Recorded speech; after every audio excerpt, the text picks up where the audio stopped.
നമ്മളിപ്പം ഉം. സമൂഹത്തിൽ നോക്കിയാല് ഉം. കൂടുതൽ പേരും ഈ ആചരണങ്ങളിൽ ഇങ്ങനെ കെട്ടിപ്പടഞ്ഞ് കിടക്കുന്നതായിട്ടാണ് നമ്മൾ കാണുന്നത്. അതെ.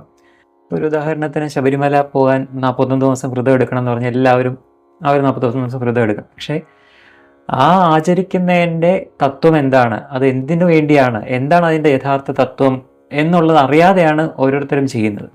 ഒരു ഉദാഹരണം പറഞ്ഞു എന്നേ ഉള്ളൂ ഇത്. ഉം. അപ്പം ആ ഒരു 41 ദിവസം വ്രതം എടുക്കുന്നതിൻ്റെ ഒരു തത്വം എന്താണെന്നൊന്ന് പറയാം. വളരെ വളരെ പ്രാധാന്യമുള്ള ഒരു ചോദ്യമാണിത്. ഈ 41 വരുന്നത് ബാഹ്യതലത്തിലും വരുന്നുണ്ട്, ആന്തരികതലത്തിലും വരുന്നുണ്ട്. അതിൽ ബാഹ്യതലത്തിൽ വരുന്നത് ശരിക്കും ടൈം ഓറിയൻറ്റഡ് ആയിട്ടാണ്. നമ്മൾ മലയാളികൾ ലൂണാർ കലണ്ടറും ഫോളോ ചെയ്യുന്നുണ്ട്, സോളാർ കലണ്ടറും ഫോളോ ചെയ്യുന്നുണ്ട്. സോളാർ കലണ്ടർ കലണ്ടർ സൗര കലണ്ടർ പ്രകാരം 365 ദിവസമാണ് ഒരു വർഷത്തിലുള്ളത്. ലൂണാർ കലണ്ടർ അതിലെ ചാന്ദ്ര സംവത്സരം, ആ ചാന്ദ്ര സംവത്സരത്തിൽ മാസത്തിലെ ദിവസങ്ങൾക്ക് ഏറ്റക്കുറച്ചിലില്ല. 27 കൃത്തികകളാണ്. ഒരു കൃത്തിക എന്ന് വെച്ചിരുന്ന ഒരു നാൾ, അശ്വതി, ഭരണി, കാർത്തിക, 27. അപ്പം മറ്റേതിനകത്ത് ഫെബ്രുവരിയിൽ ദിവസങ്ങളുടെ എണ്ണം കുറയും. പിന്നെ മറ്റ് പല ദിവസങ്ങളിലും ആൾട്ടർനേറ്റ് മന്ത്സിൽ 30, 31, 31 ഇങ്ങനെ വ്യത്യാസം വരും. ഇതിനകത്ത് അതില്ല. അപ്പം ഈ 27 ഗുണം 12 സമം 324, മറ്റേത് 365. അപ്പം ഈ 365 മൈനസ് 324 ഈ 41.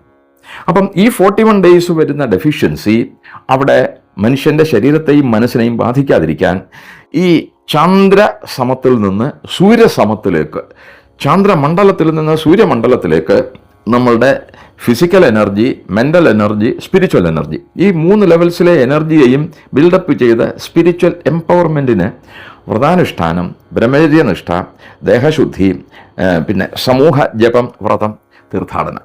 അപ്പം ഇത്രയും സംഗതികൾ ഈ നമ്മിലെ ആ ആത്മീയ ഭാവനയെ ഉണർത്തി സൗരമണ്ഡലത്തിൻ്റെ ശക്തിയോളം ചാന്ദ്രമണ്ഡലത്തിൽ വരുന്ന കുറവിനെ ഉയർത്തിക്കൊണ്ടു പോകാൻ വേണ്ടിയിട്ടുള്ള വളരെ പ്രധാനപ്പെട്ട ഒരു വ്രതമാണ് ഈ 41 ഡേയ്സിൻ്റെ എക്സ്റ്റേണൽ ആയിട്ടുള്ള ആപ്ലിക്കേഷൻ.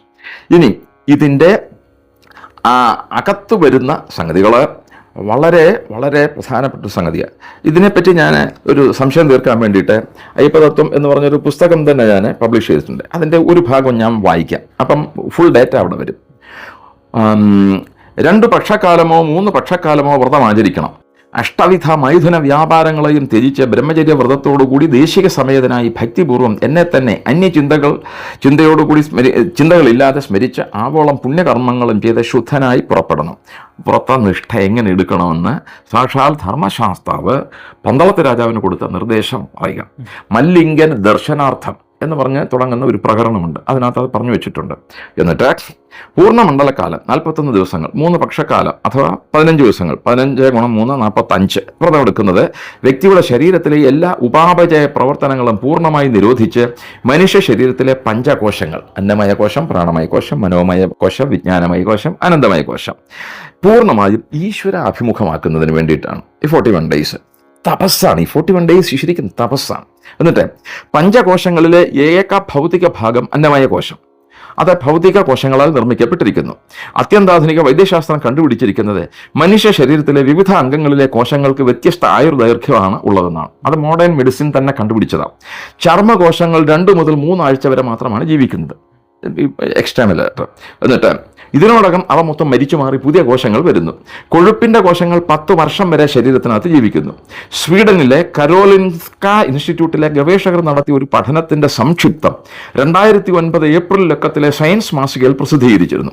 അതിൽ പറഞ്ഞിരിക്കുന്നത് 25 വയസ്സുള്ള ഒരു വ്യക്തിയുടെ ഹൃദയത്തിൻ്റെ കാർഡിയോമയോസൈറ്റ് കോശങ്ങളുടെ വെറും 1% മാത്രമാണ് നാശപ്പെട്ട് മാറ്റിവെക്കലിന് വിധേയമാകുന്നത്.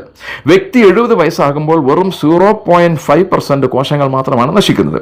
തലച്ചോറിലെ സെറിബ്രൽ കോർട്ടക്സ് ന്യൂറോണുകൾ ഒരിക്കലും മരിക്കുന്നില്ല. രക്തത്തിലെ ചുവന്ന കോശങ്ങൾ വളരെ വേഗത്തിൽ ഉൽപ്പാദിക്കപ്പെടുന്നു. 1 മിനിറ്റിൽ 100 മില്യൺ പുതിയ ചുവന്ന കോശങ്ങൾ, രക്തകോശങ്ങൾ ജനിക്കുന്നു. ഓരോ കോശവും ഏകദേശം 4 മാസത്തോളം ജീവിക്കുന്നു. പക്ഷേ വെളുത്ത കോശങ്ങൾ ഒരാഴ്ച മാത്രമേ ജീവിക്കുന്നുള്ളൂ.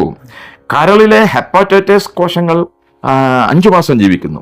വയറിൻ്റെ അകവശത്തുള്ള കോശങ്ങൾ ദഹനരസങ്ങളുമായിട്ട് നിരന്തരം മല്ലടിക്കേണ്ടി വരുന്നതിനാൽ ഓരോ 5 ദിവസത്തിനുള്ളിലും മാറ്റിവെക്കപ്പെടുന്നു.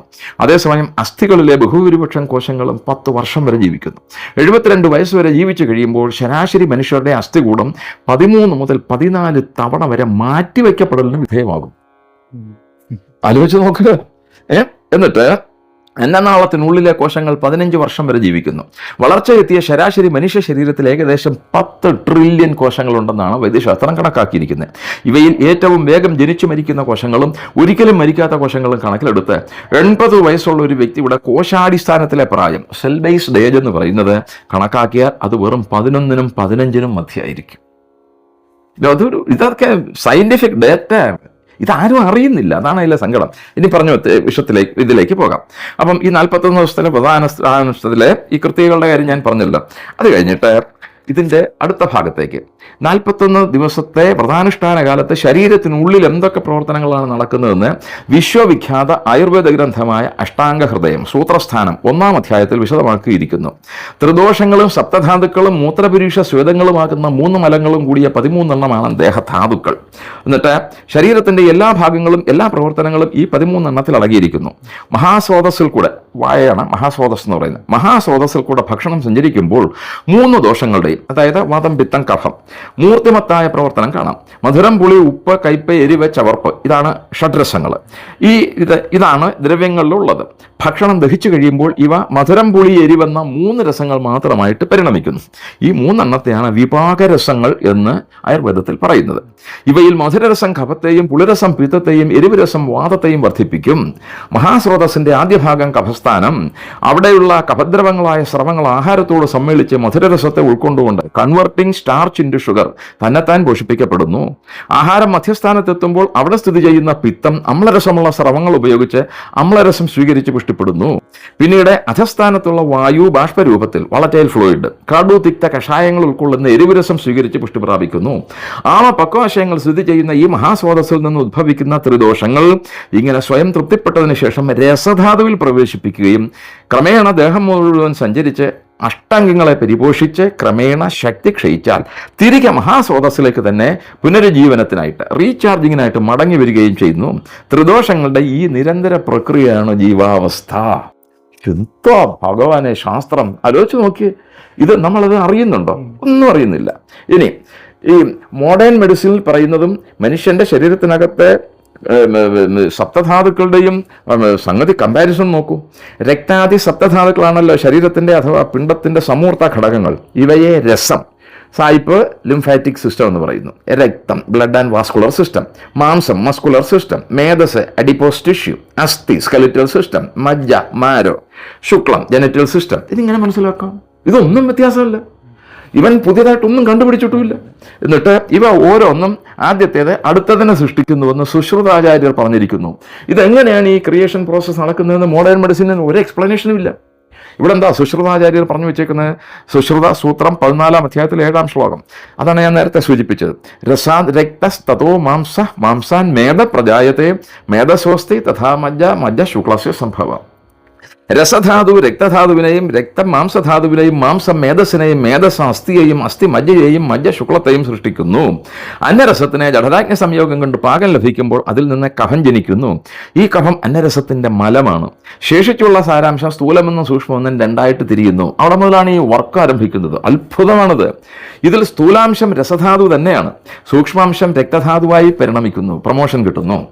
രക്തത്തിൽ നിന്ന് ധാത്വഗ്നിപാകം നിമിത്തം അതിൻ്റെ മലമാകുന്ന പിത്തം ഉണ്ടാകുന്നു. രസത്തിൻ്റെ സ്ഥൂലമായ അംശം രക്തവും സ്ഥൂലമായ അംശം മാംസവുമായി തിരിയുന്നു.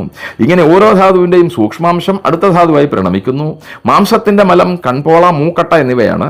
മേധസ്സിൻ്റെ മലം വിയർപ്പും അസ്ഥിയുടെ മലം നഖവും രോമവും മജ്ജയുടെ മലം തൊലിയിലും മറ്റും കാണുന്ന മെഴുക്കുമയവുമാണ്. ശുക്ലധാതുവിന് മലമില്ല.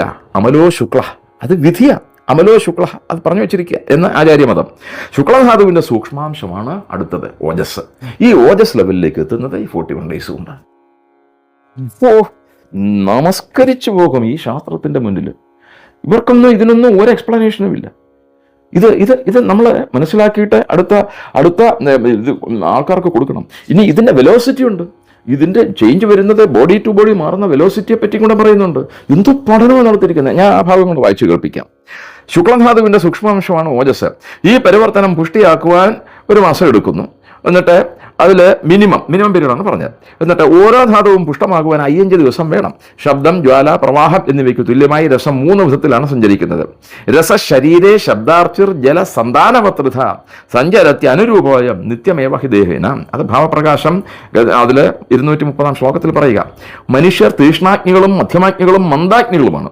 തീഷ്ണാഗ്നികൾക്ക് രസം ശബ്ദസമൂഹം പോലെ ഏറ്റവും വേഗത്തിലും, മധ്യമാഗ്നികൾക്ക് ജ്വാലാസമൂഹം പോലെ മധ്യവേഗത്തിലും, മന്ദാഗ്നികൾക്ക് ജലപ്രവാഹം പോലെ മന്ദവേഗത്തിലുമാണ് സഞ്ചരിക്കുന്നത്. ഇതിൽ ഏത് വന്നു കഴിഞ്ഞിരുന്നാലും എത്ര ഡിലേ മാക്സിമം വന്നാലും 41 ഡേയ്സിനുള്ളിൽ ഇത് സംഭവിച്ചിരിക്കും. അതുകൊണ്ടാണ് ഈ 41 കയറി കുറ്റിയടിച്ചിരിക്കുന്നത്. എന്താണെന്ന് അതിൻ്റെ ഒരു രസം കൊടുത്തിരിക്കുന്നത് നോക്കുക. തീഷ്ണാഗ്നി, മധ്യമാഗ്നി, മന്ദാഗ്നികൾ. മനുഷ്യന്റെ ബോഡി നേച്ചർ മാറത്തില്ലേ, അതും അത് കണക്കിലാക്കി ഇതാണ് ഈ 41 ഡേയ്സിൻ്റെ കണക്ക്. അപ്പം ഇന്റേണൽ കെമിസ്ട്രിയിൽ metabolic, catabolic, anabolic levels of activities വരുന്ന ചേഞ്ചസും അന്തരീക്ഷത്തിൽ വരുന്ന ചേഞ്ചിനെ നമ്മൾ ഉൾക്കൊണ്ടിട്ട് നമ്മൾ ബ്രഹ്മചര്യം മുതൽക്കുള്ള ഉത്തമ കർമ്മങ്ങൾ ആചരിച്ചിട്ട് നിൽക്കുന്നു. പ്ലസ് ഒരു ദേവതയിലേക്ക് ഫോക്കസ് ചെയ്യാൻ. ഇത് 41 ഡേയ്സിലെ വ്രതാചരണത്തിൽ അയ്യപ്പനാണല്ലോ ദേവത. നമുക്കൊക്കെ വ്യത്യാസമുണ്ടാവും. ശിവനെ ഇഷ്ടദേവതയുണ്ട്, ദേവി ഇഷ്ടദേവതയുണ്ട്, പത്മനാഭസ്വാമി ഇഷ്ടദേവതയുണ്ട്, ആറ്റുകാലമ്മ ഇഷ്ടദേവതയുണ്ട്. പക്ഷേ മാല ധരിച്ച്, മുദ്ര ധരിച്ച് വ്രതധാരണം നടത്തി കഴിഞ്ഞിരുന്നാൽ എല്ലാവരുടെയും ഫോക്കസ് പോയിന്റ് അയ്യപ്പദത്തത്തിലേക്ക് മാറും. ഈ അയ്യപ്പദത്തത്തിലേക്ക് ഇങ്ങനെ ലോകത്ത് ആകെ ഒരു ദേവതയുടെ കൺസെപ്റ്റിലേക്ക് ഇതിനെ മനസ്സുകൊണ്ട് ഫോക്കസ് ചെയ്യാനും, എക്സ്റ്റേണൽ ചേഞ്ചസിന് വേണ്ട പീരീഡ് അങ്ങനെ കൊടുക്കാനും, ഇന്റേണൽ കെമിസ്ട്രിക്ക് വേണ്ട റിപ്പയറിങ് ആൻഡ് ബിൽഡപ്പിന് വേണ്ടിയിട്ട് വെജിറ്റേറിയൻ ഫുഡ് മാത്രം കഴിക്കുന്നു. ചിക്കൻ ഫ്രൈ ഇല്ലെങ്കിൽ ഉറക്കം വരത്തില്ല എന്ന് പറയുന്നവർ പോലും ഈ സമയം കളഞ്ഞേച്ച് പോവല്ലോ, അല്ലേ? ശുദ്ധിയില്ലേ?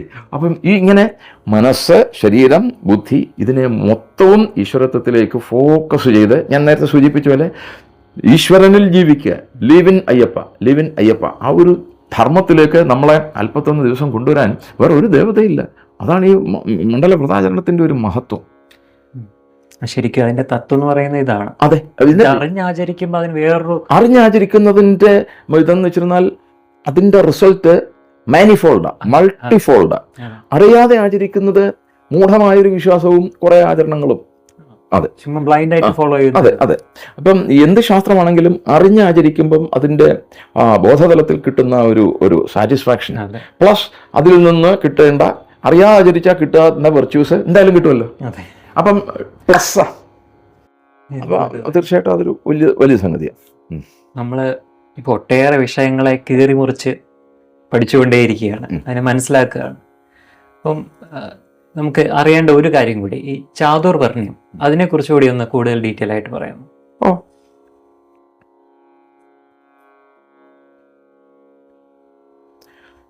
വർണ്ണ ശബ്ദം സംസ്കൃത ഭാഷയിലേക്ക് പോയി കഴിയുമ്പോൾ അതിന് കുറേ അർത്ഥങ്ങളുണ്ട്. വർണ്ണം എന്നുള്ളതിന് നിറം എന്നർത്ഥം. പ്രത്യക്ഷത്തിൽ നമ്മൾ മനസ്സിലാക്കുന്ന അർത്ഥം നിറം എന്നാണ്. പിന്നെ ക്വാളിറ്റി എന്ന് പറഞ്ഞു കഴിഞ്ഞിരുന്നാൽ മനുഷ്യൻ്റെ ഇൻറ്റേർണൽ ക്വാളിറ്റി, അതിനെയും വർണ്ണം എന്ന് തന്നെയാണ് പറയുന്നത്. അത് കഴിഞ്ഞ ശേഷം വർണ്ണിക്കുക, ടു എക്സ്പ്ലെയിൻ, വർണ്ണയതി, അതിൻ്റെ വെർബൽ ഫോം. അപ്പം ഇമാതിരിയുള്ള പല തലത്തിലെ അർത്ഥങ്ങൾ വർണ്ണശബ്ദത്തിനുണ്ട്. ഇവിടെ ചാതുർവർണ്ണ്യം എന്ന് പറയുന്നത് സത്യം പറഞ്ഞു കഴിഞ്ഞിരുന്നാൽ അതിന് നിറം എന്നുള്ളതിനേക്കാൾ അതൊരു സോഷ്യൽ സിസ്റ്റം എന്നർത്ഥമാണ് സാമാന്യഗതിയിൽ നമ്മൾ മനസ്സിലാക്കുന്നത്.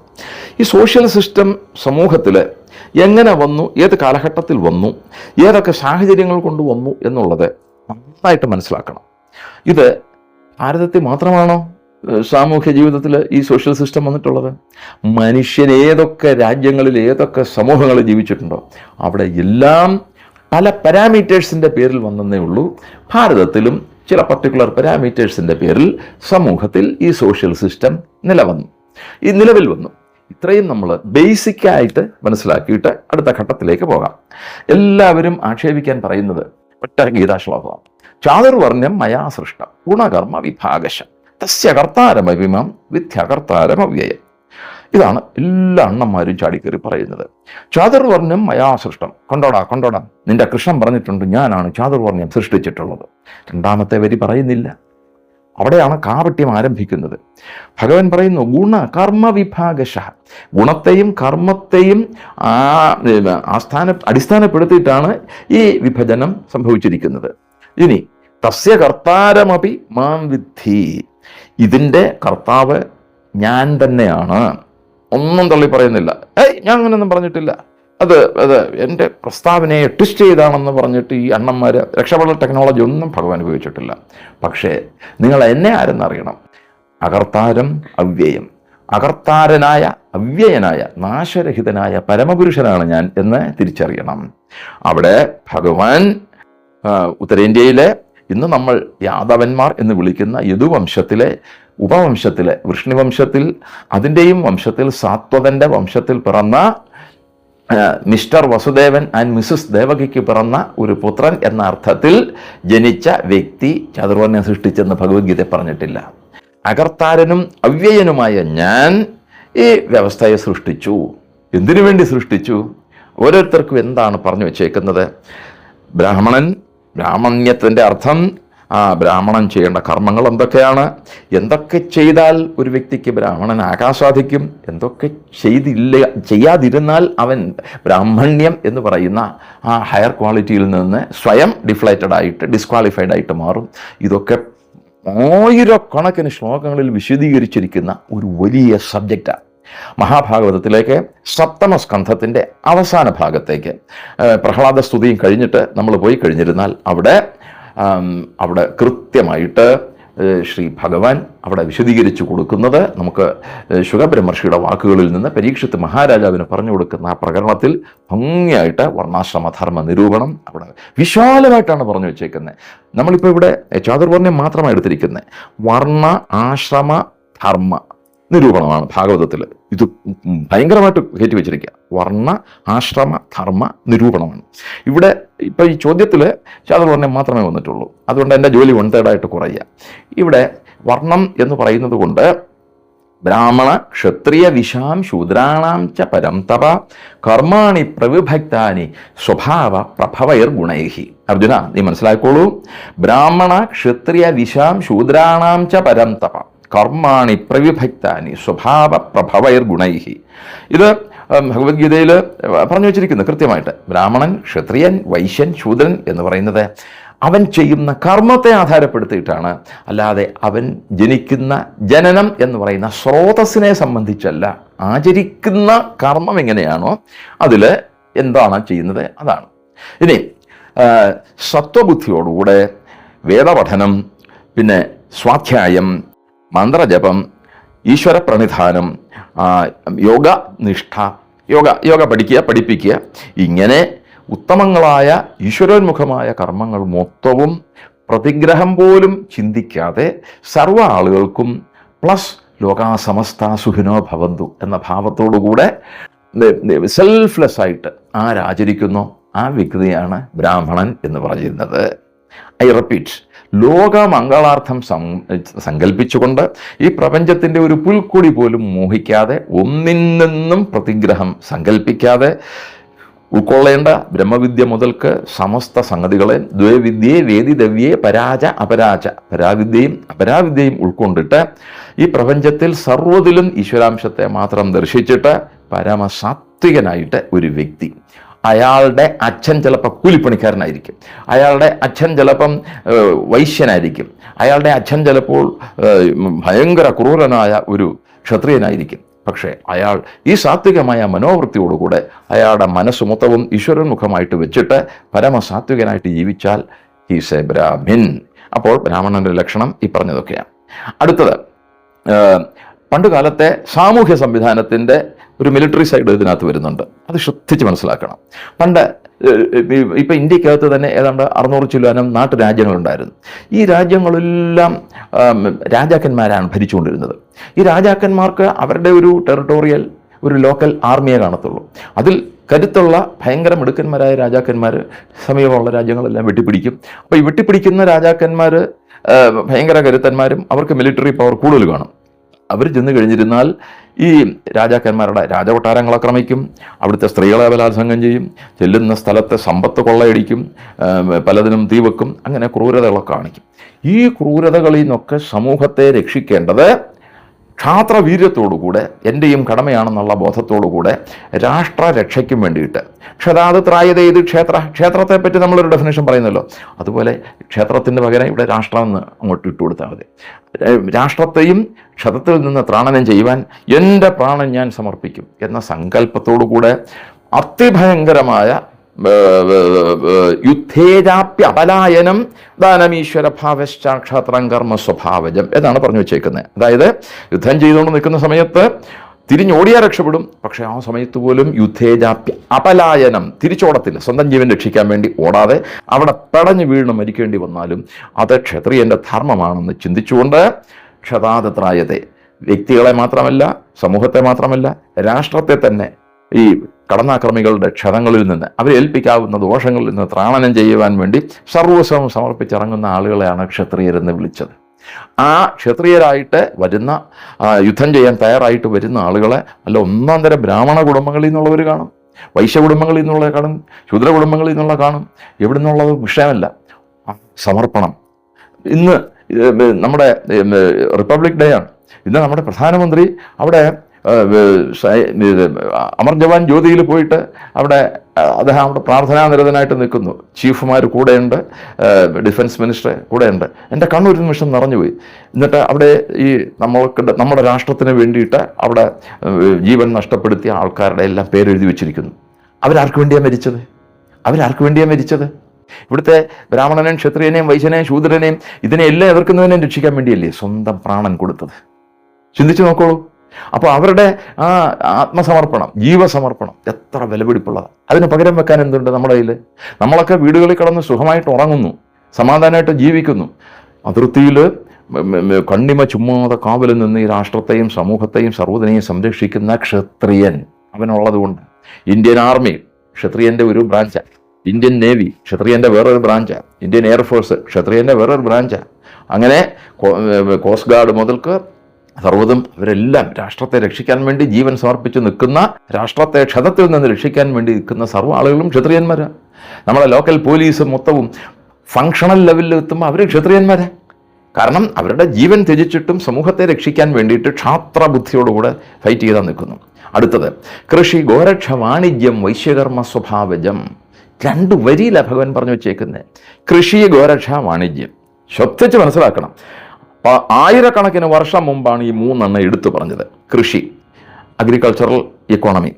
കൃഷിയില്ലെങ്കിൽ നീ എത്ര കമ്പ്യൂട്ടർ ഉണ്ടായിരുന്നാലും കമ്പ്യൂട്ടറിൻ്റെ ഹാർഡ് ഡിസ്ക് വിഴുങ്ങി വെള്ളം കുടിക്കുമോ? കൊടുക്കുമോ? ഒരു മണി അരിയില്ലെങ്കിൽ നമുക്ക് ജീവിക്കാൻ പറ്റുമോ? ഗോതമ്പ് വേണ്ടേ? ഭക്ഷണ വസ്തുക്കളില്ലാതെ നീ എന്ത് പുല്ലാണ് മനുഷ്യനെ തിന്നുന്നത്? ഒരു മാങ്ങ ഉണ്ടാക്കാൻ പറ്റുമോ? ഞാൻ യുക്തിവാദി എന്ന് പറയുന്ന മണ്ടന്മാരടുത്ത് ചോദിക്കുക, ഒരു തുളസിയില ഞാൻ പറിച്ചു തരാം, ഇതുപോലെ ഒരെണ്ണം നീ ഉണ്ടാക്കി കാണിക്കാം? ഇല്ല. അത് പ്രകൃതിക്കേ സാധിക്കുള്ളൂ, സർവേശ്വരനെ സാധിക്കത്തില്ല. അപ്പോൾ എന്താണോ വേണ്ടത് ഈ പ്രപഞ്ചത്തിന് വേണ്ടത്? അവർക്ക് കൃഷി, അഗ്രികൾച്ചറൽ ആക്ടിവിറ്റീസ് അന്നും ഇന്നും റെലവൻ്റ് ആണ് കൃഷി. പിന്നെ ഗോരക്ഷ, ഡയറി പ്രോഡക്ട്സ് എല്ലാ രാജ്യങ്ങളിലും ഉണ്ട്. ഈ ഡയറി സംവിധാനം വളരെ എക്സ്റ്റെൻസീവാണ്. മിൽമ, കണി കൊണ്ടുണരുന്ന നന്മ, ഇതില്ലെങ്കിൽ അജയെടുത്തിട്ട് അടിക്കുന്ന നായർ അല്ലേ? ഗോരക്ഷ. വാണിജ്യം, trade and commerce. Trade and commerce ഇല്ലാത്ത ഒരു രാജ്യത്തിൻ്റെ പേര് പറ. ട്രേഡ് ആൻഡ് കൊമേഴ്സ് ഇല്ലാത്ത ഒരു രാജ്യത്തിൻ്റെ പേര് പറ. ഇന്ന് ലോകത്തിലെ ഏറ്റവും വലിയ സാമ്പത്തിക ശക്തികളായിട്ട് നിൽക്കുന്നവൻ്റെ എല്ലാം ട്രേഡ് വോളിയം, അവൻ്റെ ഇമ്പോർട്ട് എക്സ്പോർട്ട്, എന്നിട്ട് അവരുടെ ഓരോരുത്തിൻ്റെ എക്സിം പോളിസി, എന്നിട്ട് അവരുടെ ബഡ്ജറ്ററി കൺട്രോൾ, ഇതൊന്നും ഇവിടുത്തെ ഈ തോന്നിവാസം പറഞ്ഞ് നടക്കുന്നവനൊന്നും ചിന്തിക്കാൻ പോലും പറ്റത്തില്ല. അപാരമായ ഈ ഒരു ഫീൽഡാണത്. എത്ര ഷിപ്പ് ലോഡ്സ് ഓഫ് കമോഡിറ്റീസാണ് ഓരോ രാജ്യത്തേക്ക് ഇമ്പോർട്ട് ചെയ്യുന്നത്, എക്സ്പോർട്ട് ചെയ്യുന്നത്, എന്നിട്ട് ട്രേഡ് ബാലൻസ്, ട്രേഡ് ഡെഫിസിറ്റ്, ഇത് ഇങ്ങനെ ഉള്ള ഈ സംഗതികൾ കംപ്ലീറ്റ് കൺട്രോൾ ചെയ്യുന്നൊരു ഭയങ്കര വിഭാഗം എല്ലാ രാജ്യങ്ങളിലുമുണ്ട്. നിങ്ങൾക്ക് ഒരു മുട്ടസൂചി വേണം. Are you producing it? മുട്ടസൂചി വേണം. നേരെ അടുത്ത കടയിൽ പോയിട്ട് ഇത് വാങ്ങിക്കുന്നു. നിങ്ങൾക്കൊരു മിഠായി വേണം, കടയിൽ പോകണം.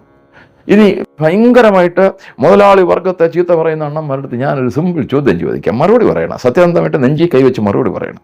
ഭയങ്കര തലവേദന, നീ അടുത്ത മെഡിക്കൽ സ്റ്റോറിൽ പോയി ഒരു ഗുളിക വാങ്ങിക്കുന്നു. ഈ ഗുളിക ഇവിടുത്തെ ഏറ്റവും വലിയ ഏതെങ്കിലും ഒരു കോർപ്പറേറ്റ് മുതലാളിയുടെ ഫാക്ടറിയിൽ ഉണ്ടാക്കിയതല്ലേ? അല്ലാതെ അവിടെ ഗുളിക ഉണ്ടാക്കും? ഇല്ലല്ലോ.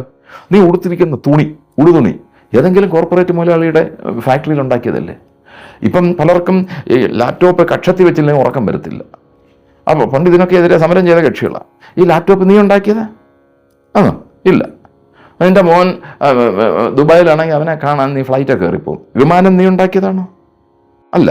അങ്ങനെ മനുഷ്യൻ നിത്യജീവിതത്തിൽ രാവിലെ ഉണർന്നെഴുന്നേറ്റ രാത്രി കിടന്നുറങ്ങുന്നത് വരെ ഉപയോഗിക്കുന്ന കംപ്ലീറ്റ് പ്രോഡക്ട്സും വൈശ്യൻ്റെ പ്രോഡക്റ്റ്. ഇതുണ്ടാക്കുന്നവൻ ആരോ അവൻ വൈശ്യൻ. പണ്ട് അന്നത്തെ സിസ്റ്റംസ് ഉപയോഗിച്ച് ചെയ്തു, ഇന്ന് ഇപ്പോഴത്തെ സിസ്റ്റംസ് ഉപയോഗിച്ച് ചെയ്യുന്നതേ ഉള്ളൂ. ഈ 3 ബേസിക് സെക്ടേഴ്സാണ് ലോകത്തെ സർവ്വ എക്കോണമിയുടെയും ബേസ്. ഭഗവാൻ കീറി പറഞ്ഞു വെച്ചിരിക്കുക, കൃഷി, ഗോരക്ഷ, വാണിജ്യം. ഈ ഗോരക്ഷ എന്ന് പറയുന്നതിനകത്ത് കുറെ കൂടെ എക്സ്റ്റൻസീവായിട്ട് മിൽക്ക് പ്രോഡക്ട്സ് മാത്രമല്ല, ഇതുമായിട്ട് റിലേറ്റഡ് ആയിട്ടുള്ള ഒരുപാട് സംഗതികൾ അതിനകത്ത് വരുന്നുണ്ടെന്നേ ഉള്ളൂ. അനിമൽ ഹസ്ബൻഡറി ഒക്കെ അതിനകത്ത് വരുന്ന. അടുത്ത കാലത്ത് അനിമൽ ഹസ്ബൻഡറി നമ്മുടെ ഡിപ്പാർട്ട്മെൻറ്റുകൾക്ക് മൊത്തവും മലയാളത്തിലോട്ട് ട്രാൻസ്ലേഷൻ കൊണ്ടുവന്നപ്പം അനിമൽ ഹസ്ബൻഡറിയുടെ ട്രാൻസ്ലേഷൻ എടുത്തും പറഞ്ഞ് മൃഗഭർത്തൃത്വം. ഇവനൊക്കെയാണ് നമ്മുടെ പോളിസി മേക്കേഴ്സ്. ഒന്നും പറയാതിരിക്കുക ഭേദം. ഹസ്ബൻഡ് എന്ന് വെച്ചാൽ ഭർത്താവിൻ്റെ. അപ്പം ഇതുപോലത്തെ ഓളന്മാരാണ് ഈ ചാതുവർണ്ണ്യം പൊക്കിപ്പിടിച്ചുകൊണ്ട് നടക്കുന്നത്. ചിന്തിക്കാൻ മെനക്കെടുന്നില്ല. പിന്നെ വേറെ വല്ലവനുമൊക്കെ ചിന്തിച്ചോളും. അവൻ തരുന്ന പ്രോഡക്റ്റ് ഞാൻ എന്ന് വെട്ടിയിട്ട് അവൻ പറയുന്ന പോലെ മറ്റവനെ തന്തയ്ക്കും പറഞ്ഞുകൊണ്ട് നടക്കുക. എന്തിനാ അത് പറഞ്ഞെന്ന് വെച്ചാൽ അതൊന്നും പറഞ്ഞില്ല, മറ്റങ്ങേര് പറഞ്ഞു, അതുകൊണ്ട് ഞാനും തന്തയ്ക്ക് പറഞ്ഞെന്ന്. ഇതല്ലേ ഇവിടെ നടക്കുന്നത്. കൃഷി, ഗോരക്ഷ, വാണിജ്യം, വൈശ്യകർമ്മ സ്വഭാവജം. വൈശ്യന്റെ സ്വഭാവം ഇതാണ്. ഇത് ചെയ്യുന്നവൻ ബ്രാഹ്മണ സ്ത്രീക്ക് പിറന്നവനാണെങ്കിലും അവൻ വൈശ്യനാണ്, അവൻ ബ്രാഹ്മണനല്ല. ക്ഷത്രിയ സ്ത്രീക്ക് പിറന്നാലും അവൻ വൈശ്യനാണ്, ക്ഷത്രിയനല്ല. എന്നിട്ടോ അടുത്തത് കേട്ടോളാം, പരിചര്യാത്മകം കർമ്മ ശൂദ്രസ്യാപി സ്വഭാവജം. സർവ്വയിടത്തും സർവീസ് ഓഫർ ചെയ്ത് ആരാണോ സമൂഹത്തെ മൊത്തവും സപ്പോർട്ട് ചെയ്ത് താങ്ങി നിർത്തുന്നത് അവരാണ് ശൂദ്രൻ. ശോച്യതേ ഇത് ശൂദ്രൻ. എന്നിട്ട് പാവക അന്തസ്ഥ ജതുവൻ ദ്രവീഭൂതം അഭൂന്മന എന്നാണ് ശൂദ്രന്റെ ലക്ഷണം പറഞ്ഞു വെച്ചേക്കുന്നത്. ജതു എന്ന് പറഞ്ഞത് മെഴുക്. പാവക അന്തസ്ഥ ജതുവൻ, തീയിൽപ്പെട്ട മെഴുക് എങ്ങനെയാണോ സ്പ്ലിറ്റ് ഓഫ് എ സെക്കൻഡ് കൊണ്ട് ഉരുകിത്തീരുന്നത്, അതുപോലെ വേറൊരുത്തൻ്റെ ദുഃഖം കാണുമ്പോൾ എൻ്റെ സെൽഫ് അങ്ങ് ഉരുകിയിട്ട്, എൻ്റെ മനസ്സ് ഉരുകിയിട്ട് അവനോടൊപ്പം ചേരുകയും അവന് വേണ്ട സർവീസസ് ഫ്രീ ഓഫ് കോസ്റ്റ് ആയിട്ട് ഓഫർ ചെയ്തിട്ട് ഏത് സേവനവും ചെയ്യാൻ ഞാൻ തയ്യാറാവുകയും ചെയ്യുന്നു. ഒരു എക്സാമ്പിൾ പറയാം. നാട്ടിലൊരു ബൈക്ക് ആക്സിഡൻറ്റ് നടക്കുന്നു മെയിൻ റോഡിൽ. അപ്പോൾ വേറെ വണ്ടികൾ വരുന്നു, ഇങ്ങനെ പോരുന്നു. ഈ സമയത്ത് ഇപ്പം എല്ലാവരും ഒന്നും അവിടെ നിർത്തിയില്ലെങ്കിലും ഒരു 8-10 ആൾക്കാർ അവിടെ നിൽക്കുമല്ലോ. നിന്ന് ഇതിനെ പൊക്കിയെടുത്ത് അവരാരെങ്കിലും 101 ഡയൽ ചെയ്ത് അല്ലെങ്കിൽ 100 ഡയൽ ചെയ്ത് പോലീസിനെ വരുത്തുന്നു, ആംബുലൻസിൽ കയറ്റുന്നു, വിടുന്നു. ആ ആൾക്കാർ ചെയ്യുന്നത് ശൂദ്രന്റെ ധർമ്മം.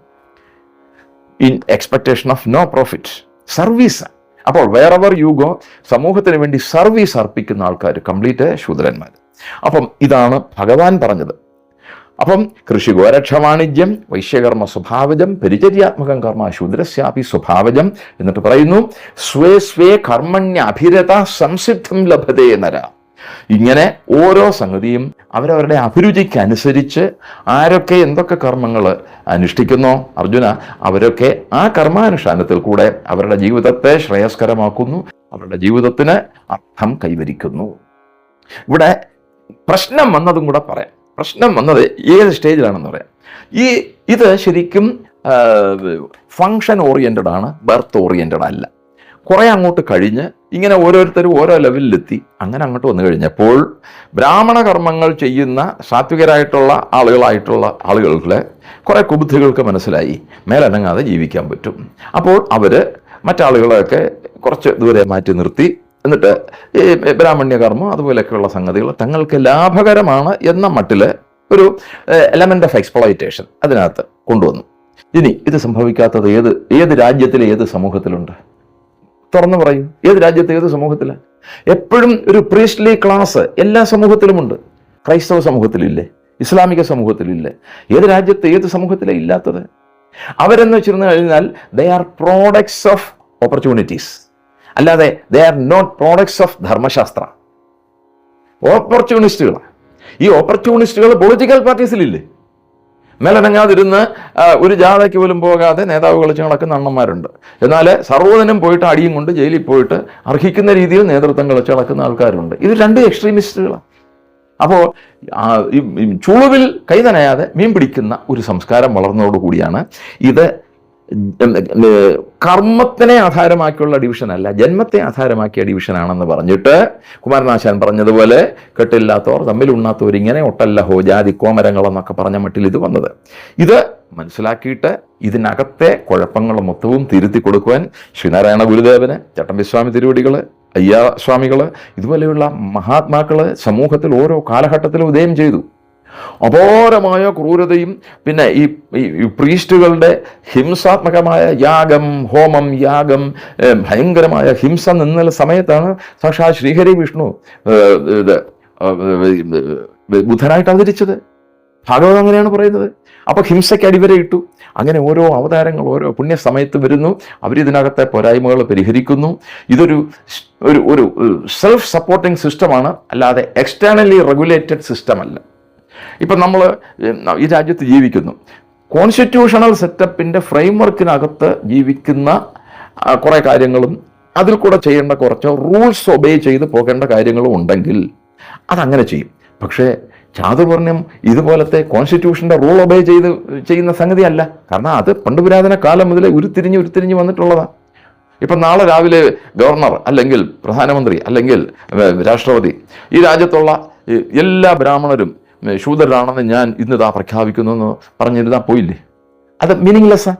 അതുപോലെ ഈ രാജ്യത്ത് ജീവിക്കുന്ന എല്ലാ ശൂദ്രരും നാളെ മുതൽ ബ്രാഹ്മണരായിരിക്കുമെന്ന് ഞാനിതാ പ്രഖ്യാപിക്കുന്നു. പാർലമെന്റിന് നിയമം കൊണ്ടുവരാൻ പറ്റത്തില്ല. അപ്പോൾ ഈ ശൂദ്രത്വം, പിന്നെ ബ്രാഹ്മണ്യം, ക്ഷത്രിയ ഭാവം, വൈശ്യഭാവം, ഇതെല്ലാം കർമ്മണ്യഭിപ്രവൃത്തോപി നൈവ കിഞ്ചിത് കരോതി സഹ. കർമ്മണ്യഭിപ്രവൃത്തോപി, കർമ്മത്തെ ആധാരപ്പെടുത്തി തന്നെ വന്നു കഴിഞ്ഞിരിക്കുന്നതാണ്. അല്ലാതെ അത് വേറെ ഒരു കാര്യവും അതിന് ബേസില്ല. ജന്മമല്ല, കർമ്മമാണ് ആധാരം. ഇനി ഒരു കാര്യം കൂടെ പറഞ്ഞിട്ട് ഞാൻ അവസാനിപ്പിക്കാം. ഇതിനകത്തെ ഏറ്റവും വലിയ രസം, ഒരു സംഗതി ഒരാളെ ഒരു തത്വമായിട്ട് സമൂഹത്തിൽ ഇംപ്ലിമെൻ്റ് ചെയ്യുന്നെങ്കിൽ തീർച്ചയായിട്ടും അതിന് ഉത്സാഹിച്ച് നിൽക്കുന്നെങ്കിൽ അയാൾ അതിൻ്റെ ബെനിഫിഷ്യറി ആയിരിക്കണമല്ലോ. ഇല്ലാത്തൊരു കാര്യത്തിന് ഇറങ്ങുമോ? ഇല്ല. ഇനി ഭഗവാൻ കൃഷ്ണൻ, ഭഗവാൻ എന്താണെന്ന് പറഞ്ഞത് ഞാൻ തന്നെയാണ് ചാതുർവർണ്ണ്യം ഉണ്ടാക്കിയത്. അങ്ങനെയാണെങ്കിൽ നോർത്ത് ഇന്ത്യയിലെ യാദവ കമ്മ്യൂണിറ്റി ഭഗവാൻ പിന്നോക്കക്കാരനാ. ശ്രീകൃഷ്ണൻ ഭഗവാന്റെ അച്ഛൻ്റെയും ഭഗവാന്റെയും ഒക്കെ അന്ന് SLC ബുക്ക് ഉണ്ടായിരുന്നെങ്കിൽ അതിനകത്ത് SC ST OBC എന്നൊക്കെ എഴുതി വെക്കുന്നത്. പക്ഷേ ഇവിടെ അങ്ങനെ SC ST OBC എന്നൊക്കെ പറയാവുന്ന ഇന്നത്തെ ജാതി വ്യവസ്ഥ അനുസരിച്ചുള്ള യാദവ വംശത്തിൽ പിറന്ന കൃഷ്ണൻ്റെ പാദത്തിലാണ് കൃഷ്ണ പ്രതിഷ്ഠ നടത്തിയിട്ടുള്ള സർവ്വക്ഷേത്രത്തെങ്കിലും ബ്രാഹ്മണൻ പോയിരുന്ന് എല്ലാ ദിവസവും പാദ അർച്ചന നടത്തുന്നത്. ഇതാ ഞാൻ ഒരു ശൂദ്രനെ പൂജിക്കുന്നു എന്ന് പറഞ്ഞുകൊണ്ടാണ് അവിടെ പോകുന്നത്. നിത്യനിഷ്കള ബ്രഹ്മവസ്തുവായ ഭഗവാനെയാണ് പൂജിക്കുന്നത്. ഈ ഭഗവാൻ തന്നെ പറഞ്ഞത് ചാതുർവർണ്ണ്യം മയാ സൃഷ്ടം. പോയില്ലേ സംഭവം? അപ്പം ഒരു ഭാഗം മാത്രം അടർത്തിയെടുത്ത് എക്സ്പ്ലെയിൻ ചെയ്യുന്നതിലെ കുഴപ്പമാണ്. ചാതുർവർണ്ണ്യം നമ്മുടെ ധർമ്മശാസ്ത്ര ഗ്രന്ഥങ്ങളിലൊന്നും മനുഷ്യനെ വെട്ടിമുറിക്കുന്ന ഒരു കാര്യത്തിനും പെർമിഷൻ കൊടുത്തിട്ടില്ല. കാരണം എല്ലാവരും ഈശ്വര സർവഭൂതാനാം ഹൃദ്ദേശേ അർജുന തിഷ്ഠതി പ്രാമയൻ സർവഭൂതാനി യന്ത്രാരൂഢാണിമായ. ഈശാവാസ്യ ഉപനിഷത്തിന്റെ ആദ്യത്തെ ശ്ലോകം മാത്രം എടുത്താൽ മതി.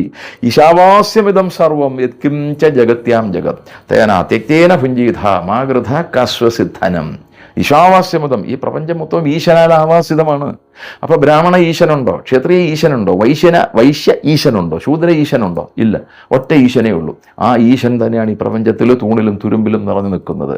ഈ ബോധമുള്ള ഒരു വ്യക്തി ഒരു ഞരമ്പ് രോഗവും ഈ ചാതുർവർണ്ണ്യത്തിൻ്റെ പേരിൽ സ്വയം പാലിക്കുമില്ല, മറ്റാളുകളെ ശല്യപ്പെടുത്താനും പോകത്തില്ല. എവിടെയെങ്കിലുമൊക്കെ ഇത് ഇന്നും നെഗറ്റിവിറ്റി ആയിട്ടോ കണ്ടെങ്കിൽ എനിക്ക് ഉറപ്പുണ്ട് അടുത്ത ഒരു തലമുറ അല്ലെങ്കിൽ അതിൻ്റെ അടുത്ത ഒരു തലമുറയുടെ കഴിയുമ്പോൾ ഇത് എന്താണെന്ന് പോലും അറിഞ്ഞുകൂടാത്തൊരു സമൂഹമായിരിക്കും നമ്മുടെ നാട്ടിൽ ജീവിക്കുന്നത്. ഞാൻ അനുഭവസ്ഥനാണ്. ഞാൻ നാട്ടിൻപുറത്ത് ജീവിച്ചയാൾ. എനിക്ക് 64 വയസ്സായി. എൻ്റെയൊക്കെ കൊച്ചുനാളിൽ എൻ്റെ നാട്ടിൽ എങ്ങനെയാണോ അയിത്തവും ജാതിയും ഒക്കെ പുലർത്തിയിരുന്നത്, ഇന്ന് അതൊന്നും ചിന്തിക്കാൻ പോലുമില്ല. വലിയ മാറ്റം വന്നു. എൻ്റെ നാട്ടിൽ തന്നെ വലിയ മാറ്റം വന്നു. അപ്പോൾ അടുത്ത ഒരു 10-20-25 വർഷം സ്വതന്ത്ര ഇന്ത്യയിലെ നമ്മുടെ ഈ നിയമ സംവിധാനം അനുസരിച്ച് കാര്യങ്ങൾ മുന്നിലേക്ക് പോയി കഴിയുമ്പം അപാരമായ മാറ്റം വരും. പക്ഷേ ഇപ്പോഴും ഇത് കുത്തിപ്പൊക്കി ഇതിൻ്റെ ബെനിഫിഷ്യറീസ് ആയിട്ട് നിൽക്കുന്നത് സമൂഹത്തെ തമ്മിലടിപ്പിച്ച് മുതലെടുക്കാനുള്ള ഒരു ഗ്രൂപ്പ് ആൾക്കാരാണ്. അവരെ ധർമ്മശാസ്ത്ര ഗ്രന്ഥം പറഞ്ഞ് ഇതല്ല യഥാർത്ഥത്തിൽ ധർമ്മശാസ്ത്ര ഗ്രന്ഥങ്ങളിൽ പറഞ്ഞിരിക്കുന്നതെന്ന് ബോധ്യപ്പെടുത്തുക. അവർ രക്ഷപ്പെടുമെന്ന് തോന്നുന്നില്ല. ഉറങ്ങുന്നവനെ ഉണർത്തുക, പക്ഷെ ഉറക്കം നടിക്കുന്നവനെ ഉണർത്താൻ വലിയ പാടാണ്. അതുകൊണ്ട് പണ്ടുകാലത്തുണ്ടായിരുന്ന ആ ജാതി ചിന്ത, ഉപജാതി ചിന്ത, അയിത്തം, ഇങ്ങമാതിരിയുള്ള ഏർപ്പാടുകൾക്കൊന്നും ഇനി ഒരു കാലത്തും ഒരു റിലവൻസുമില്ല. നമ്മൾ ഏകോദര സഹോദരന്മാരാണ്. ഒരമ്മ പെറ്റ മക്കളെ പോലെ ധർമ്മചിന്തയോടുകൂടെ നമുക്ക് ജീവിക്കാനും സാധിക്കണം. നമ്മൾ ശബരിമല പോകുന്നു, അവിടെ ബ്രാഹ്മണനും ക്ഷത്രിയനും വൈശ്യനും ശൂദ്രനും ഒരുമിച്ച് കെട്ടിപ്പിടിച്ച് നിന്ന അയ്യപ്പനെ തൊഴുന്നേ. പത്മനാഭസ്വാമി ക്ഷേത്രത്തിൽ പോകുന്നു, ക്ഷേത്രപ്രവേശന വിളംബരം വരുന്നതിന് മുമ്പ് അവിടെ എല്ലാവർക്കും കൂടെ കയറാൻ പറ്റുമായിരുന്നു. ഇന്നതൊക്കെ മാറിയില്ലേ? ചിന്തിക്കാൻ പറ്റാത്ത മാറ്റങ്ങൾ ഇന്ന് വന്നുകൊണ്ടിരിക്കുക. അതുകൊണ്ട് ഇതൊക്കെ റബിഷ് തിങ്സ് ആണ്. ഇത് പണ്ട് ചെയ്തു, അതിൻ്റെ ദുരിതം എല്ലാ സമൂഹങ്ങളും അനുഭവിച്ചു. അപ്പം നമ്മൾ ഈ ഹീനമായൊരു സംഗതി വെച്ച് പുലർത്തിക്കൊണ്ടാണ് പോകേണ്ടത്. ഇപ്പോൾ പനി വന്നു, പനി വന്നാൽ എന്താ, എനിക്ക് പനിയാന്ന് പറഞ്ഞുകൊണ്ടിരുന്നാൽ പനി മാറുമോ? ഇല്ല, പനിക്ക് മരുന്ന് കഴിക്കണം. ആ മരുന്ന് സമൂഹം കഴിക്കുന്നു. ചട്ടമ്പിസ്വാമി തിരുവടികളും ശ്രീനാരായണ ഗുരുദേവനും അതുപോലെയുള്ള മഹത്തുക്കളായിട്ടുള്ള ആളുകൾ വന്നിട്ട് നമുക്ക് വേണ്ട എല്ലാ മെഡിസിൻസും തന്നിട്ട് നമ്മുടെ ആ എല്ലാ എയിൽമെൻസും ഇന്ന് നല്ലതായിട്ട് ക്യൂർ ആയിക്കൊണ്ട് പോയിക്കൊണ്ടിരിക്കുകയാണ്. അതുകൊണ്ട് ചാതുർണ്യം എന്ന് പറയുന്ന ഒരു സംഗതി ഹിന്ദു സമൂഹത്തെ സംബന്ധിച്ചിടത്തോളം ഒരു വിഷയമേ അല്ല എന്നുള്ളതാണ് വിനയപൂർവ്വം എനിക്ക് പറയാനുള്ളത്. അങ്ങിപ്പം സനാതനധർമ്മത്തെക്കുറിച്ച് അതിൻ്റെ പൂർണ്ണ ആ ഒരു അർത്ഥം എന്താണെന്ന് പറഞ്ഞു. അപ്പം അങ്ങ് ഈ പ്രഭാഷണം നടത്തുന്ന യജ്ഞവേദികളിലൊക്കെ പല ഗ്രന്ഥങ്ങളെ അങ്ങ് കോട്ട് ചെയ്യാറുണ്ട്. അതിൽ നമ്മൾ ശ്രദ്ധിച്ചൊരു ഗ്രന്ഥം രാമകഥ എന്ന് പറയുന്ന ഒരു ഗ്രന്ഥം, അത് വായിക്കണം എന്ന് പറയുന്നത് കേട്ടിട്ടുണ്ട്. അപ്പം അതിൻ്റെ പ്രസക്തി, അതിനെ കുറിച്ചൊന്ന് പറയാമോ? രാമകഥ എന്ന് പറയുന്ന ആ ഗ്രന്ഥത്തിൻ്റെ ഈ രാമകഥ എന്ന് പറഞ്ഞ ഇവിടെ സൂചിപ്പിച്ച ഗ്രന്ഥം റവറൻ ഫാദർ കാമിൽ ബുൽക്കെ എന്ന് പറയുന്ന വിശ്വപ്രശസ്തനായ ഒരു ക്രിസ്ത്യൻ മിഷണറി, അദ്ദേഹമാണ് ഈ പുസ്തകം എഴുതിയത്. അതിൽ അത്ഭുതം, ഈ മനുഷ്യൻ ഭാരതീയനെ അല്ല. ഇദ്ദേഹം ബെൽജിയം എന്ന് പറയുന്ന രാജ്യത്ത് 1909 ജനിച്ചയാളാണ്. ബെൽജിയത്തിൽ നിന്ന് അദ്ദേഹം ആ കാലഘട്ടത്തിൽ എൻജിനീയറിംഗിൽ ഗ്രാജുവേഷൻ എടുത്തു, എൻജിനീയറിംഗ് ഗ്രാജുവേറ്റ്. എന്നിട്ട് അദ്ദേഹം ഈശോ സഭയിൽ അംഗത്വം എടുത്തു, മിഷണറിയായി. എന്നിട്ട് അദ്ദേഹം കൽക്കട്ടയിൽ വന്ന് ചാടി.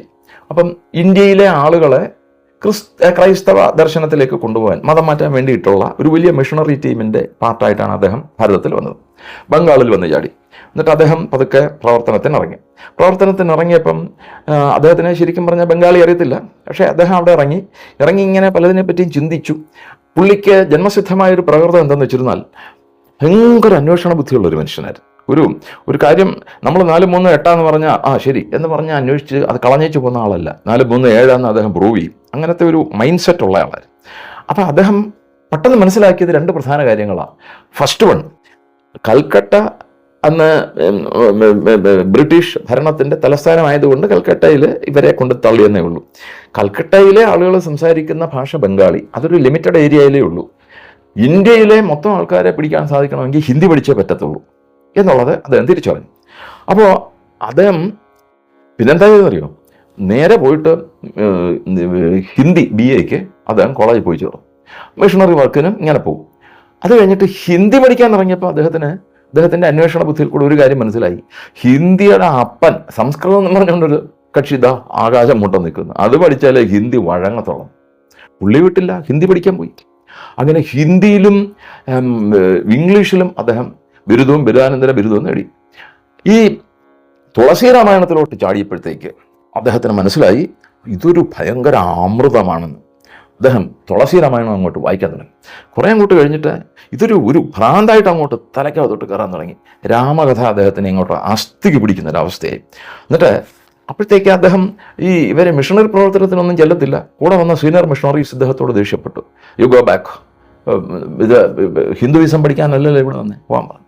അപ്പോൾ അദ്ദേഹം പറഞ്ഞു, നോ, യു ആർ സിന്നേഴ്സ്, നിങ്ങളാണ് പാപികൾ. ഇത്രയും പവിത്രമായൊരു വലിയ സംസ്കാരമുള്ള ഒരു രാഷ്ട്രം, ഇതിനെ നിങ്ങൾ മതം മാറ്റി നശിപ്പിക്കാൻ നിങ്ങളാ ശ്രമിക്കുന്നത്. You go back, I will not go back എന്നാണ്. അവരുമായിട്ട് ബന്ധം വേർപെടുത്തി. അത് കഴിഞ്ഞ ശേഷം ആ മനുഷ്യൻ എങ്ങനെയൊക്കെയോ ജീവിച്ചു, പട്ടിണിയായിരുന്നു. പക്ഷെ അദ്ദേഹത്തിൻ്റെ രാമനോടുള്ള ആഭിമുഖ്യം അങ്ങ് വളർന്നു. പ്രത്യക്ഷത്തിൽ രാമൻ അദ്ദേഹത്തിൻ്റെ തലമുടിക്കകത്ത് വരെ കയറുന്ന ഒരു അനുഭവമായിരുന്നു. അത് കഴിഞ്ഞ് അദ്ദേഹം പിന്നെ അപാരമായ സഞ്ചാരത്തിലേക്ക് പോയി. പടിഞ്ഞാറ് ദേശം, ഇറാൻ ബോർഡർ വരെ, അഫ്ഗാനിസ്ഥാൻ ഇറാൻ ബോർഡർ വരെ സഞ്ചരിച്ചു. ആലോചിക്കണം, സ്വന്തമായിട്ട് ഒരു വരുമാനമില്ലാത്ത മനുഷ്യൻ.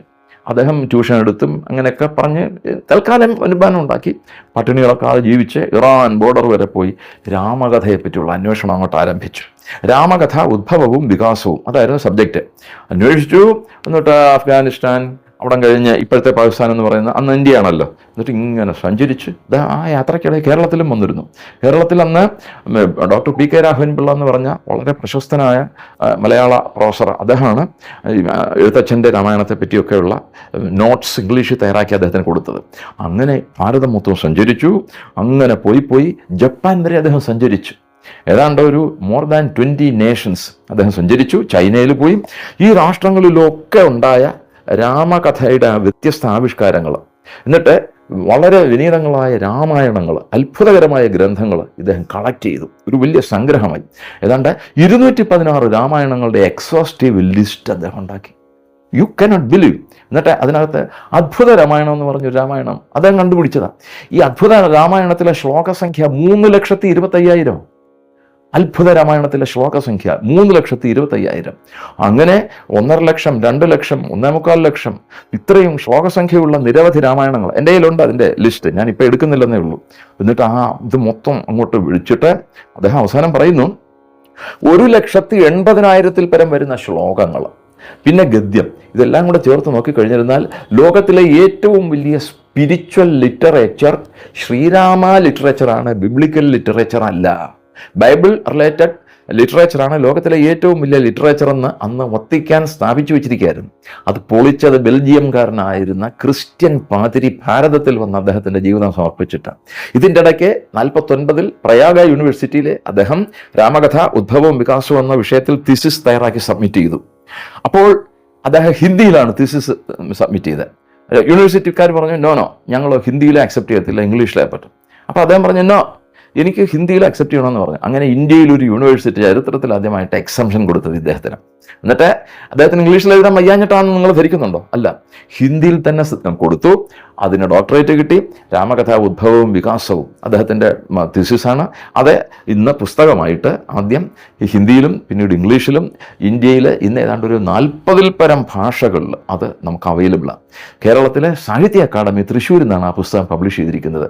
അഭയദേവ് സാറാണ് അത് ട്രാൻസ്ലേറ്റ് ചെയ്തിരിക്കുന്നത്. എന്നിട്ട് അത് കഴിഞ്ഞുള്ള അദ്ദേഹത്തിൻ്റെ ലൈഫ് ഭയങ്കരമായിരുന്നു. 1950 ബുൽക്കെ ഇന്ത്യൻ പൗരത്വം സ്വീകരിച്ചു. അത് കഴിഞ്ഞിട്ട് 1960 മുതൽ 1977 വരെ ബീഹാറിലെ റാഞ്ചിയിലെ സെൻറ്റ് സേവിയേഴ്സ് കോളേജിലെ ഹിന്ദി സാൻസ്ക്രിറ്റ് ഡിപ്പാർട്ട്മെന്റ് ഹെഡായിട്ട് അദ്ദേഹം വർക്ക് ചെയ്തു. ഒരു മനുഷ്യന് വിശ്വസിക്കാൻ പറ്റുമോ? അപ്പോൾ എന്നോളത് ഈ 24,000 സംസ്കൃത ശ്ലോകങ്ങൾ വരുന്ന വാൽമീകി രാമായണത്തിൽ അദ്ദേഹത്തിന് ഏതാണ്ട് 10,000 പരം ശ്ലോകങ്ങൾ ബൈഹാർട്ടായിരുന്നു. ഇന്ത്യയിൽ ഇന്നും അങ്ങനെ ഒരു മണ്ടിയിലും ജീവിക്കുന്നില്ല ഇന്ത്യക്കാരനായിട്ട്. എന്നിട്ട് അദ്ദേഹം ഇങ്ങനെ പാവപ്പെട്ട ആളുകളുടെ ഇടയ്ക്കോട്ട് ചെല്ലും. കഥാവാചക് എന്നൊരു സ്ഥാനവും അദ്ദേഹം നേടിയെടുത്തു. തുളസീദാസ് രാമായണം അത് ഈ ചൊല്ലുന്നിടത്ത് മ്യൂസിക്കലായിട്ട് ചൊല്ലും. എന്നിട്ട് നമ്മൾ ഈ രാമായണ പാരായണം, ഭാഗവത പാരായണം എന്ന് പറയത്തില്ലേ, അതുപോലെ പാരായണക്കാരെന്ന് നമ്മൾ മലയാളത്തിൽ പറയുമല്ലോ, അതുപോലെ ഉത്തരേന്ത്യയിൽ ഇതൊക്കെ പാരായണം ചെയ്യുന്ന ആളുകളെ കഥാവാചക് എന്നാണ് പറയുന്നത്. ഇദ്ദേഹം ആ കഥാവാചക് ലെവലിലേക്ക് ഉയർന്നു. എവിടെയെങ്കിലും തുളസി രാമായണത്തിൻ്റെ ഒരു പ്രോഗ്രാം നടക്കുന്നതെന്ന് പറഞ്ഞാൽ റാഞ്ചിയിൽ അദ്ദേഹം ഒരു സൈക്കിളിലാണ് സഞ്ചരിച്ചിരുന്നത്. ഈ സൈക്കിളിൽ കയറി അവിടെ ചെല്ലും. സൈക്കിൾ ഒതുക്കി വെച്ചിട്ട് അദ്ദേഹം അവിടെ കയറി ചെല്ലും. അറിഞ്ഞുകൂടാത്ത ആളുകൾ സംശയത്തോടെ നോക്കും. എന്നിട്ട് അദ്ദേഹം ചെന്ന് അതിൻ്റെ പ്രധാനപ്പെട്ട ആളുകളെടുത്ത് പറയും, എനിക്ക് കുറച്ച് സമയം ഇങ്ങനെ ഇത് ചൊല്ലാൻ അവസരം കിട്ടും.